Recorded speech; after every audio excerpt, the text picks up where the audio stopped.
She thought she owned the neighborhood. Rules didn't apply to her, at least not in her mind. So when she saw an empty garage belonging to her black neighbor, she didn't hesitate. She slid her car inside as if it were her right. To her, he didn't belong here anyway. But what she didn't know was that this man wasn't just any homeowner. He had the power to make a single decision that would turn her arrogance into a nightmare. What began as an act of entitlement would spiral into something much darker, a confrontation that revealed the ugly truths hiding behind closed doors. This wasn't just about a parking spot. It was about control, dignity, and the invisible line drawn between who is seen as welcome and who is not. When the garage door closed, so did her false sense of safety. And what happened next would leave an entire community questioning everything. They thought they knew. How far would she go to protect her privilege? And how far would he go to finally stand his ground? It was the kind of morning that made people believe in ordinary miracles. Sun lifting slowly over the hedges, dew clinging like glass beads to the grass, and a hush that felt almost sacred. Oak Ridge sold itself on that hush, on the illusion that life there ran on courteous nods, carefully ironed rules, and the gentle hum of predictability. For Marcus Daniels, Oak Ridge had been a goal, a promise he had kept to himself through years of overtime and second jobs. He had arrived at this address not by accident but by intention, each paycheck folded into a plan that had finally produced a mailbox with his name on it and a two-story brick house with a wide garage that smelled faintly of oil and lemon cleaner. Marcus's life had never been dramatic. That was part of why the house meant so much. Workdays blurred into reliable patterns. Early runs to keep his head clear, a shower, coffee in a chipped mug he'd had since college, then a commute that most weeks amounted to a few steps into a quiet home office where servers and codes kept him company. He loved the small certainties, the way his tools lined the garage wall like an ordered army, the exact angle at which afternoon light hit his workbench, the way the garage radio played old soul songs when he tinkered on Saturdays. Those were small sanctities he had built for himself. They were proofs against the long seasons when he'd been told he was too loud, too assertive, too something because of how he carried himself in rooms that didn't expect him. Owning this house felt like an answer to all of those corrections. A place where his presence didn't have to be negotiated. The journey to that stability had not been clean. Marcus carried the quiet residue of workrooms where compliments came wrapped in surprise, hiring managers who would praise his technical skill and then ask pointed questions about fit, and colleagues who mistook politeness for an invitation to make small discriminatory jokes. Those moments had taught him a language of restraint.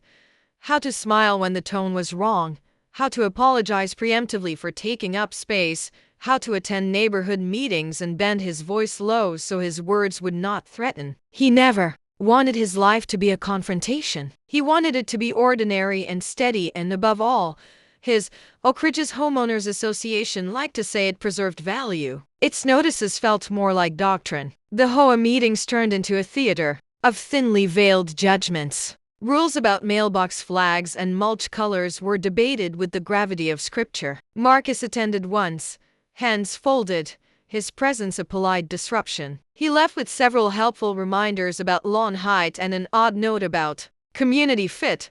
He shrugged then. He told himself people clung to rules when they felt uncertain. He told himself he would not let petty bureaucrats decide the worth of his life. At the center of those meetings, and more accurately, at the center of many neighbors' nerves, was Linda Carter. She had been in Oak Ridge decades before Marcus arrived, a woman with a reputation for vigilance and a taste for enforcement. Her yard was immaculate, flowers clipped into exact circles, her mailbox always polished to a shine. She took pride in the neighborhood's order as if it were a reflection of her own moral clarity. To some, Linda was simply committed. To Marcus, and to others not invited into her circle, she was the kind of person who owned rules like armor. Her look at Marcus when he first moved in had been a study in assessment, a measuring gaze that had lingered longer than politeness required, as if cataloging everything that did not belong to her taste. He remembered the chill of it and how, for a year after, her audits found him first, Those early months were an education in microaggressions disguised as civic duty. A bright yellow violation slipped beneath his door for a hedge that was technically over the allowed height, even though he had trimmed it. Another notice for a trash can allegedly left out past collection time the night the notice appeared. Security footage showed a person not unlike Linda walking back a curbside can beneath the street lamp, pausing as if staging a scene. These were small things in isolation, petty annoyances to be filed away and obeyed. Together they stitched a pattern. Someone ensuring Marcus's presence required constant proof. The underlying message was colder than the notes themselves. It was a reminder that he was watched, measured, and that his belonging could be questioned at any minute. Despite all this, Marcus worked at belonging like a gardener tending to a sensitive sapling. He hosted a small cookout when he moved in, bringing the sort of casseroles people accepted politely. He brought baked goods to neighbors with a humble hope for reciprocity. Some responses were warm, some tepid, many guarded, with the thin courtesy of people who kept separate lives behind closed doors. To his relief, a few neighbors smiled with genuine welcome. The mail carrier who waved each morning, Mrs. Hernandez who walked her dog at dusk and occasionally paused to comment on the weather. Those relationships became tiny islands of human contact that reminded him he had chosen something worth protecting. Within the walls of his house, the garage was more than just a place to stow a car and a toolbox. It was carved from intention. Marcus had laid an epoxy floor that reflected the light like water and had installed pegboards to hang tools by size and purpose. He had a small radio, a box of childhood mementos in the corner, old baseball cards, a photograph of his parents on their wedding day, and a workbench with a lamp that threw a soft halo over his hands. It was where he fixed bicycles for neighborhood kids, where he tuned an old motorcycle he sometimes took for weekend rides, where he rehearsed speeches in his head for moments he knew might demand explanation. The garage was ordered, and in its order he felt a tenuous control he had not had in many parts of his life. Closing that door at night felt like a promise that within those borders he could breathe. Still, Marcus's breathing was not always even. He had learned to notice certain glances, how long someone's eyes would rest on his mailbox, the slight stiffening of a neighbor's smile when he passed with grocery bags. Those small indicators accumulated like frost, building a chill across the porch of his life. He questioned himself often in private. Had he misread things? Was the paranoia his own work? There were nights he could not tell the difference between vigilance and oversensitivity. He sought balance in household routines, in the small acts that proved his membership, watering the lawn on the right day, filing HOA paperwork on time, attending community cleanups. The city's larger history lived in the edges of his mind. News cycles ran reels of other men and women who had been forced into braces and cages by misunderstandings that were anything but random. Marcus watched those stories like a man watching a map to avoid traps. They taught him how quickly ordinary life could spiral into a headline. He had rehearsed in silence for scenarios that never came. The way to keep his hands visible, the neutral tone that might not be read as aggression, the polite phrases to forestall accusations. It felt absurd to live a life so primed for defense, in a place that sold itself on safe streets. But the lessons had been earned. On a bright morning that had started like any other, Marcus went for his run, the neighborhood unfolding with the soft familiarity of the route. He passed the same lampposts, the same hedgerows, the same neighbors taking their dogs out. He noticed Linda at the end of her driveway, arms folded like a sentinel, watching the street with a look that suggested ownership. She watched, not with curiosity but with ownership, each face, each movement catalogued. He offered a polite nod. It was not returned. It was a moment small enough to be shrugged away, and yet it landed in him like a pebble dropped into water. The ripples reaching later into the day, when he returned, boots damp from dew, the garage door rolled up and sunlight spilled into his sanctuary. He set tools down with a practiced motion, feeling the ease of routine settle into his shoulders. He had no inkling that a quiet escalation had begun in the margin of his day. He had no idea that someone was already rehearsing a trespass that would not be merely about a car or a parking space, but about who could claim space and who could be told without consequence that they did not belong. He believed, perhaps foolishly, that order would be enough. He believed in the house he had bought and the care he had taken. He believed that property, rule, and quiet civility would protect him. And in that small confidence, the neighborhood held its breath, waiting to see if belonging would survive the first outward sign of defiance. The first time Marcus noticed something strange, it seemed like nothing. It was a Tuesday, ordinary in every way, the kind of day people forget as soon as it ends. He came home from a grocery run, bags lined up in his hands, only to see faint tire tracks leading into his driveway. At first, he brushed it off. Maybe the landscapers had turned around there, or maybe it was a delivery truck. Oak Ridge was always buzzing with service vans and gardeners trimming hedges. Still, the sight left a faint unease, like a knock he hadn't heard but felt in his chest. The unease deepened days later when he opened his garage and found the faintest smear of rubber against the smooth floor, like a signature left behind. He knew every inch of that space, had polished it enough times to notice when something changed. It wasn't his car that had left it. The mark was new. Someone had been inside.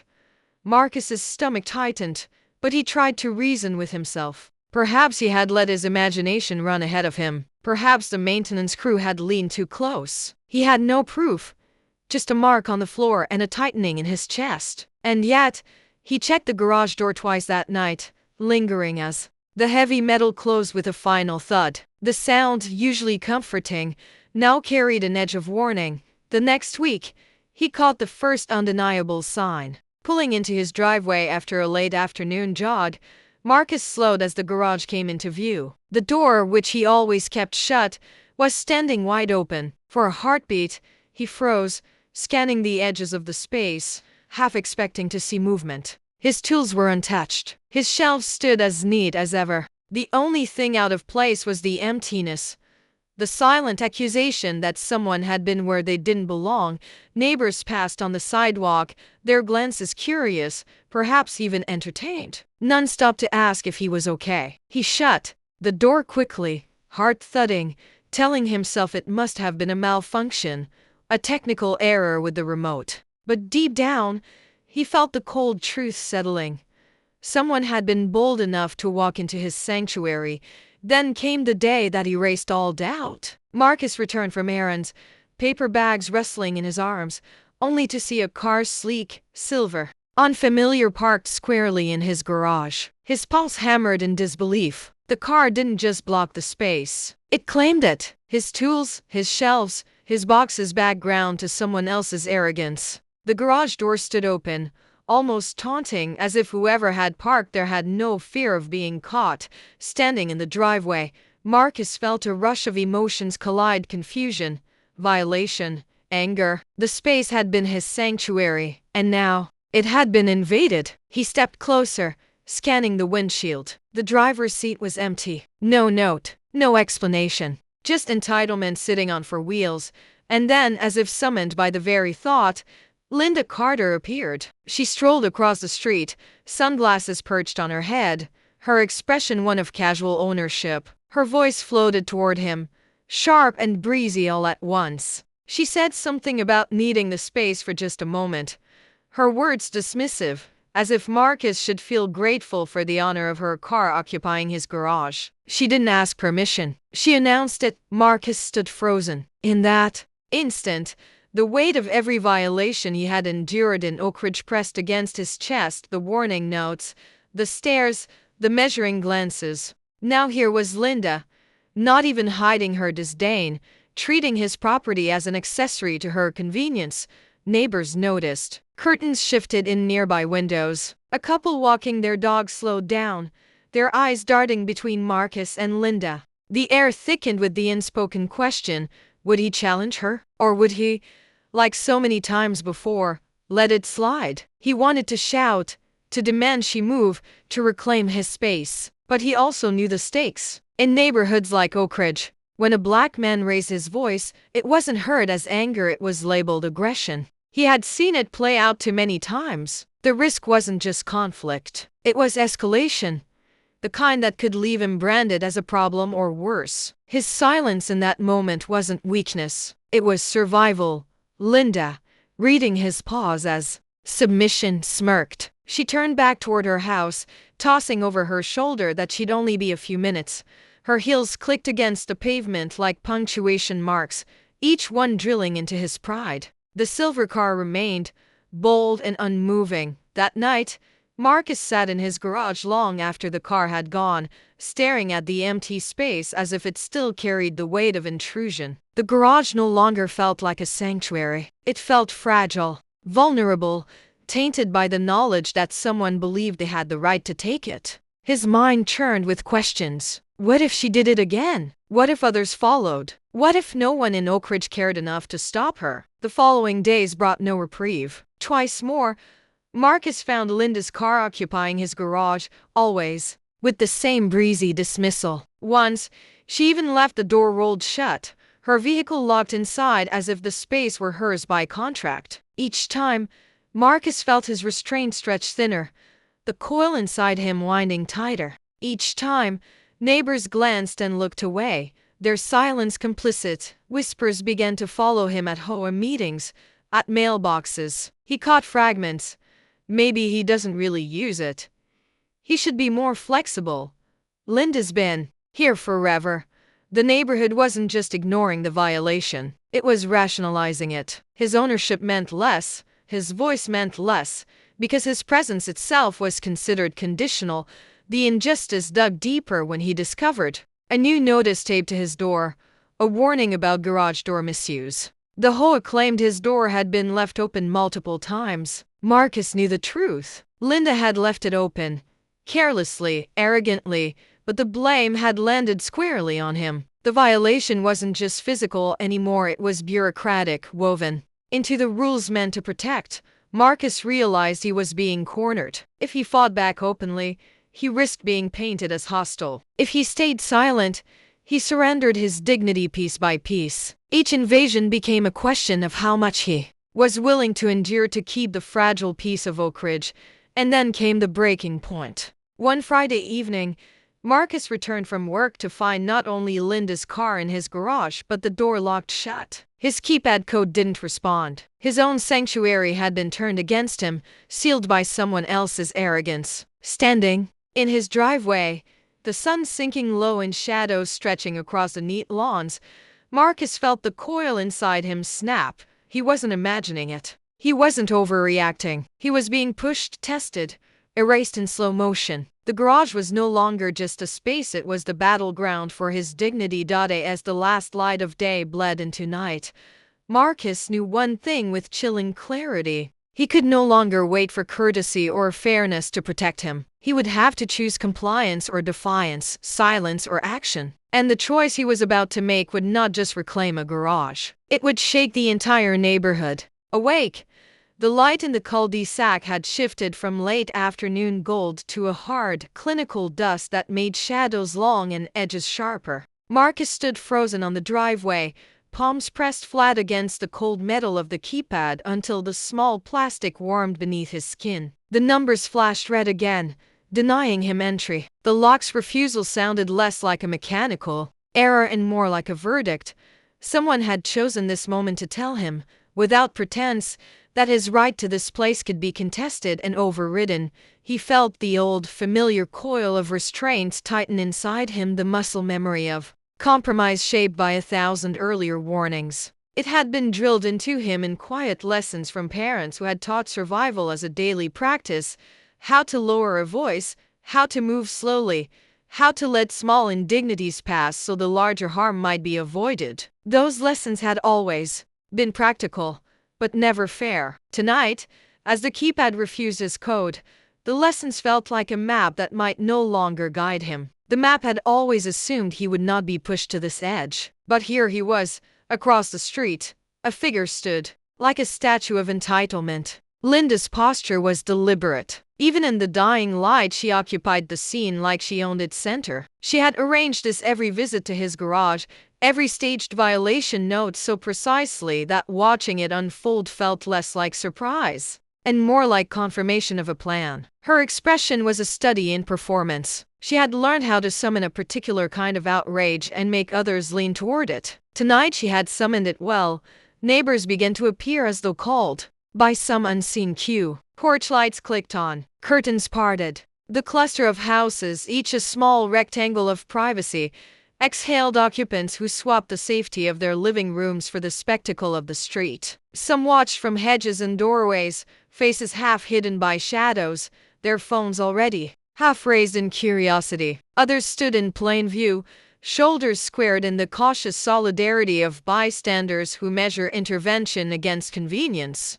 Marcus measured the scene too. The stakes coalesced into a single, crystalline truth.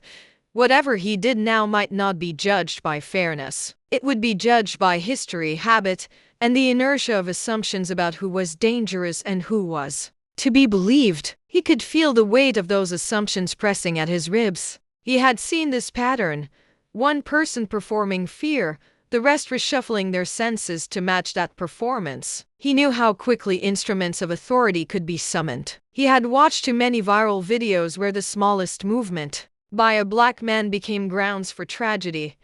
The HOA president, who always carried a clipboard and a sense of authority like a talisman, came into view at the cul-de-sac's mouth, as if the neighborhood had its own referee summoned to adjudicate the scene. His steps were steady, expression practiced neutral, but Marcus detected the almost imperceptible tilt of allegiance. Community order favored those who had most loudly proclaimed their ownership. That tilt felt like a pre-existing condition. Marcus had learned to account for it. Linda's posture shifted in that specific way Marcus recognized now as the setup. She moved with calculated indignation, the kind that raised brows and lent urgency to her gestures. She framed herself in a terror she did not feel, performing the script of a threatened woman to an audience primed to believe. People edged closer, breathless attention sharpened. The performance was effective. A few heads nodded, some voices soft. Uncertain seemed to accept the narrative before even a full picture existed.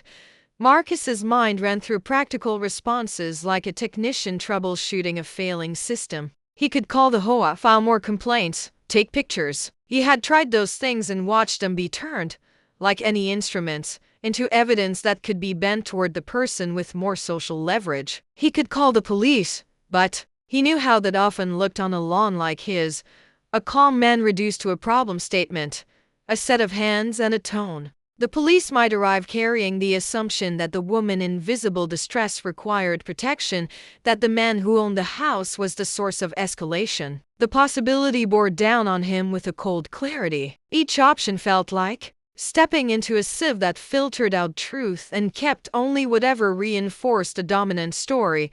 There was another choice, more immediate, more desperate. He could unlock his own garage by force of technology, using the phone app he had set up months ago for convenience and safety. He had installed the system precisely because it let him control entry without leaving his house to fumble with keys. It felt both intimate and bold to consider using it now, to let his own technology unmask someone who had treated his space as an entitlement. As he thumbed his phone, memories came rushing, the long nights of code and overtime, the pay stubs, folded into a careful plan that had finally bought him this mailbox and this door, the small ritual of sweeping the garage floor that left it gleaming like a promise. He thought of his mother's hands, calloused and patient, teaching him to press down on a broom until the dirt surrendered. He thought of his sister's laugh that had made the house feel like more than walls. Those private intimacies pooled together into a stubborn center that would not let him be erased. He tapped the app. The lock acknowledged with a quiet series of digital beeps only he could hear. The gear inside the garage stuttered, then moved. The door began its slow ascent, a metallic inhale that filled the cul-de-sac with a harsh shaft of light. For a heartbeat, the world seemed suspended in that glow. The silver car seated like a trophy, the smirk on its owner's face caught and held, the crowd leaning forward as if to see the truth unfold. The sight of the car in his own garage stunned the gathering. Light cut across chrome, across Linda's composed face, across the neat pegboard and the old boxes stacked along his workbench. Evidence is a strange thing. When it is material, when it is undeniable, it has a force that words alone cannot generate. Phones lifted, lenses focused. A murmur swelled and then split into competing currents.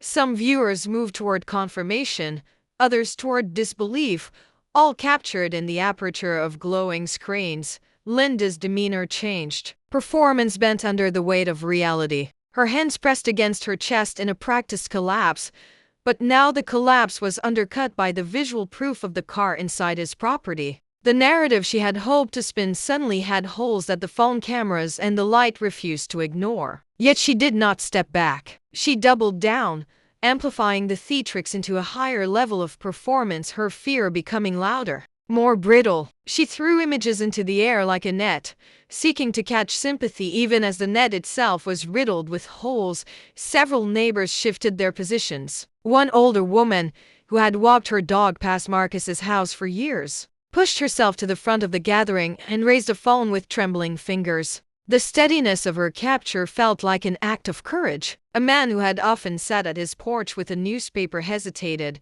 then reached into his pocket to join the chorus of recording witnesses. A teenager who had been scrolling simply stopped and let his camera roll, his attention suddenly anchored. But where proof gathered, so did risk. Linda screamed accusation no. She framed it. The story unfolded in the space between her actions and the script she offered. She accused him of being aggressive, of trapping her, of threatening harm. Those words, spun outward, were a dangerous kind of weapon. They did not require evidence so much as repetition. She repeated the narrative with a volume meant to drown the images. It is the old sleight of hand. Drown the truth in volume until the senses give up and choose a simpler story.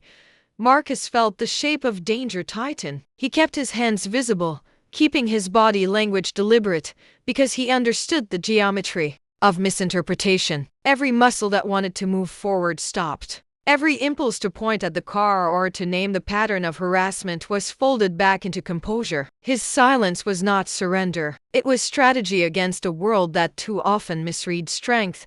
The distant wail of a siren threaded into the night, itself a new kind of punctuation. Cars turned their headlights like interrogators and swept across faces. People stepped back and then closer again in a jittery rhythm. The approach of uniformed vehicles added weight to the moment. The sirens made the air tremble, and with them came the complex calculus of what the officers would see and how quickly they would choose which story to believe. When the police arrived, their lights washed the street in staccato red and blue, painting the houses like alternately righteous and suspicious. Officers moved with the procedural efficiency of trained teams, radios murmuring into shoulders, boots finding pavement. They formed a perimeter that implicitly favored the woman who had called, whose performative fear had already driven the call. Marcus watched their faces, searching for a single micro-gesture, a single line of empathy. There was competence, but there was also the fast,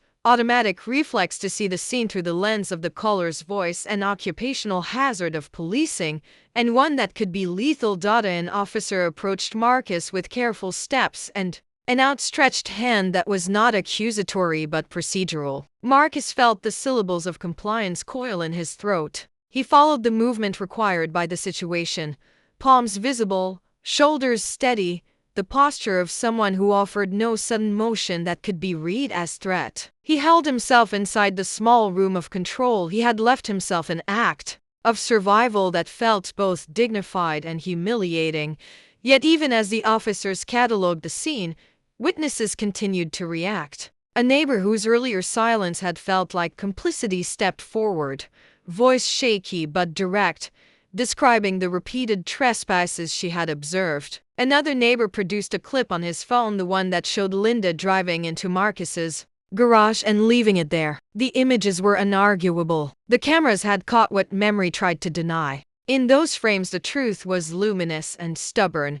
The officer's posture shifted, the modification subtle at first, then palpable. Doubt, that slow and uncertain quality, entered the space where certainty had briefly ruled. One of the officers, who had initially seemed inclined to treat Marcus as the source of trouble, hesitated, eyes flicking between the video and Linda's taut face. The pause was enough, a small wedge opening under the heavy door of accusation. But the danger was not over. The officer's hand hovered near the belt for a moment that stretched like a rope. Marcus felt the history of similar moments in other towns and cities rise in his chest and press into his throat. The civic machinery, could reset at any beat. One officer's read might undo the delicate balance the video had afforded him. He imagined the worst: hands snapping a cuff, a headline misnaming the truth, a life reduced to a sensation of absence. For a breathless second, the night held its breath with him. In that tensile silence, the crowd's recordings rotated through the air like a chorus of tiny witnesses. The footage had done its work by revealing a material fact. The car had been in his garage, the decision to park there had been hers, and the pattern of petty sabotage had been orchestrated. The visual proof did more than clear an accusation. It shifted the moral gravity of the street. People who had leaned toward complacency now had to reassess the stories they had been telling themselves. Still, power does not relinquish itself easily. Linda's outrage hardened into a last resort.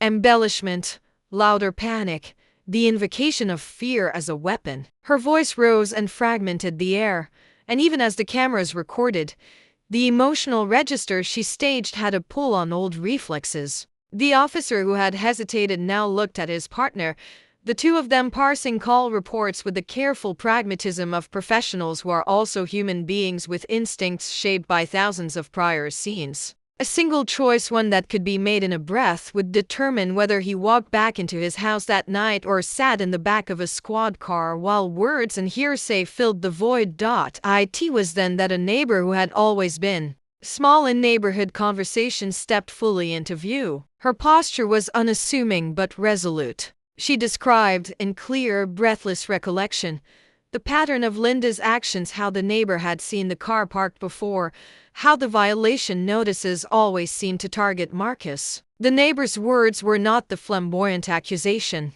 of someone seeking attention, but the quiet testimony of someone who had watched and finally chosen to speak. Another neighbor corroborated with a clip. Another produced a time-stamped photo. The wall of corroboration rose brick by brick. The officer's hand finally relaxed from the holster. His stance softened in a subtle but decisive way. He lowered the notepad and exchanged looks with his partner, and the equilibrium that had teetered now found a new balance. The sound of the neighborhood changed. Where there had been a sharp edge of danger, there was now the complex, uneasy relief of a peril averted. Yet Marcus could not mistake the fragility of the shift. It relied on witnesses who had chosen, in the nick of time, to look up and say what they had seen. He stood in the glow of that fragile vindication, every muscle still wound tight. The garage door had been opened by his hand, the car exposed. The cameras rolling. Legal outcomes still waited in the wings. Paperwork would take hours. Reputations would be picked apart. The HOA might craft statements that produced new skirmishes. But in that moment, with the footage stored and the neighbors' voices now aligned, Marcus felt something like a small, hard victory that was equal parts relief and exhaustion. The night did not end with triumph so much as with a sober recognition. The system that could have swallowed him had instead been checked by the simple mechanical facts a phone could capture and by neighbors willing to interrupt their silence. The resolution of the scene was not a single dramatic unmasking, but a slow rebalancing that arrived because enough people chose to witness rather than look away. And yet, even as relief spread, the sound of distant sirens returned. Backup called, complaints filed, legal processes beginning their inevitable spin. Marcus realized that the immediate danger had been averted, but the larger fight was only starting. Paperwork, HOA meetings, whispered resentments, and the thin machinery of institutional power could still make his life difficult. The moment had moved from the visceral to the bureaucratic, but the toll remained. On the edge of the gathering, a phone's camera kept rolling, capturing the afterglow of what had just occurred. A man who had been nearly criminalized for defending his property. A woman whose entitlement had been made plain. A neighborhood forced to reckon with what it condoned by silence. Marcus felt the weight of those frames settle in his chest and knew that what he had done, what the neighborhood had witnessed, would not simply be seared into local gossip and then forgotten. It would travel. It would be shown, rewatched, shared and argued over. The court of public opinion had its own law, and tonight it had begun to serve judgment. The key click of the lock still hummed faintly in his bones. He had opened a door and, in doing so, opened something else. A question of who would stand when it mattered. A question about how many times silence would be allowed to protect aggression. The night had not resolved into need justice. It had landed on a precipice where the next set of choices by neighbors, by the HOA, by officers who would write reports would determine how much of his life could be rebuilt and how much of it would remain shadowed by the attempt to erase him. In the hush that followed, with his garage door raised and the street full of lights and faces, Marcus registered one final, small sound. The distant, intermittent knock of another car door, as though someone else had come to look and listen. The world had shifted a little, but nothing would be simple again. The scene had been exposed, but the future legal, social, personal hung fragile and unresolved, waiting on decisions that would come after the sirens, after the statements, after the meetings. Everything had been put in motion. The next moment would lend one way or another, and that irreducible fact was an ache behind his ribs that he would carry into the long nights to come. The red and blue lights eventually faded into the distance, swallowed by the quiet suburban night. What remained was not peace but an unsettled silence, neighbors dispersing reluctantly, their whispers drifting into the still air, their screens filled with recordings they weren't sure what to do with. The cul-de-sac, once buzzing with a dangerous energy, settled into a fragile calm, like a room after a storm where the furniture is still upright but the air is heavy with what almost was. Marcus stood in his driveway long after the last cruiser had turned the corner. His garage door, still raised, revealed the silver car parked inside, mute testimony to everything that had happened. He hadn't moved it yet. Part of him wanted to close the door and seal the night away, but another part knew it needed to stay visible, at least for now. He wanted the neighborhood to remember, to see with their own eyes, if only for a moment longer, what entitlement looked like when it was stripped bare of excuses.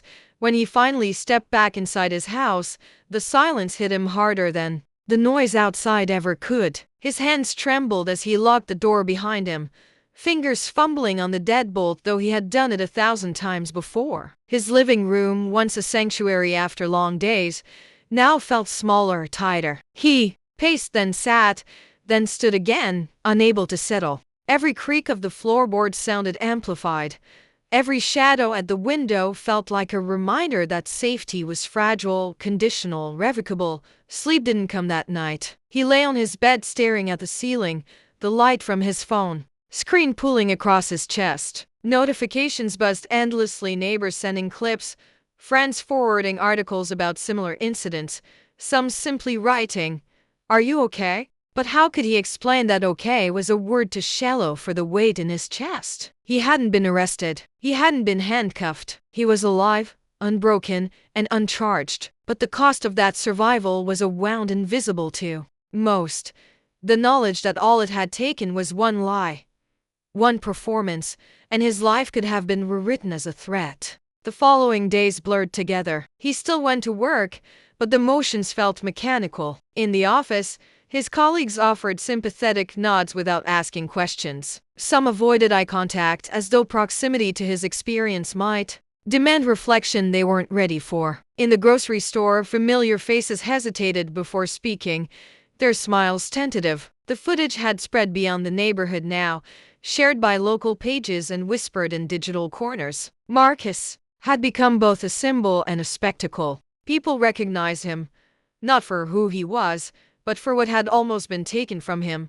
The HOA inevitably called an emergency meeting. Marcus attended, though every muscle in his body told him not to. The community center's fluorescent lights cast everything in a harsh glow, the folding chairs arranged in neat rows that felt more like an inquisition than a gathering. Linda arrived, defiant even in disgrace, her face set in the brittle mask of someone unwilling to concede. She spun stories of misunderstanding, framed her actions as concern for the neighborhood's safety, painting herself as a guardian rather than an aggressor. But the recordings circulating on phones, even as she spoke, undermined her every word. Some neighbors rallied to Marcus, their voices measured but firm, describing the harassment they had quietly observed. Others shifted uncomfortably, unwilling to break ranks with Linda, unwilling to admit that silence had made them complicit. The room vibrated with unspoken divisions, fault lines that had always existed but were now exposed like cracks in old plaster. Marcus sat quietly, letting their words wash over him, refusing to be baited into defending his right to exist in the home he had bought with his own hands. The HOA eventually voted. Linda lost her position on the board, her violations formally documented. On paper, Marcus had won, but victory felt thin, fragile, almost hollow. Paper couldn't erase the memory of neighbors hesitating before speaking, of officers' hands hovering near holsters, of the weight of knowing that his dignity had been debated like a line item on an agenda. At home, Marcus tried to rebuild routine. He swept his garage floor, moved the silver car out, and locked the door with deliberate care. He watered the plants by his porch, nodding politely at passersby. He returned to the small rituals that had once anchored his life. But beneath each motion was a pulse of vigilance, a quiet dread that something else could happen again. That peace was not permanent, only borrowed, and yet, in the cracks of exhaustion, something else stirred. Strength, unexpected and stubborn. Messages arrived from strangers across the city, people who had seen the story online, who had written to say thank you for standing firm, for not backing down, for letting the truth be seen. Some shared their own stories of being followed, questioned, accused in their own neighborhoods. Stories too similar to be coincidence. Stories that built a mosaic of injustice stretching far beyond one cul-de-sac. Marcus realized then that what had happened wasn't just about him. His story was a thread in a tapestry woven long before he was born. His near erasure was part of a pattern too familiar, too rehearsed to be random. And while the outcome had bent toward truth this time, he knew countless others hadn't been so fortunate. The impact echoed in the neighborhood too. Some relationships grew stronger. Neighbors who had once been silent now waved more deliberately, their greetings carrying the weight of apology. Others grew colder, their silence deepening into resentment, as though Marcus's survival had somehow cost them comfort. The street was the same, but it wasn't. The lines had been redrawn, the truths exposed. The illusion of harmony had cracked, and behind it lay the uncomfortable reality that not everyone wished him well. Weeks later, Marcus sat on his porch as the sun dipped low, the sky bruised with purples and golds. He thought of that night again, the moment when the lock had denied him, when his hands had trembled, when a lie nearly stole his name. He thought of his mother's lessons, of his father's warnings, of every unspoken rule passed down like inheritance. And he realized a cruel irony. Survival had always been his first language, but dignity, true, unshaken dignity, was still something he had to fight for daily. The car was gone, Linda's seat on the HOA vacant, the official reports filed away, but the memory remained, heavy and sharp. He knew it would live in him long after the neighborhood forgot. And that was the truest weight of racism. It did not vanish when the paperwork was signed or when the crowd dispersed. It lingered unseen, reshaping the way its victims moved through the world. Marcus's story was not unique. That was the bitter truth. For every moment captured on camera, countless others unfolded in silence. For every man who managed to expose the lie, countless others were buried beneath it. His survival was not proof of progress, it was proof of how much danger still existed. So he sat with the question the night left him with. How many more times? How many more lives bent under suspicion? How many more accusations weaponized? How many more names nearly erased before people finally stopped looking away? And maybe the harder question lingered too.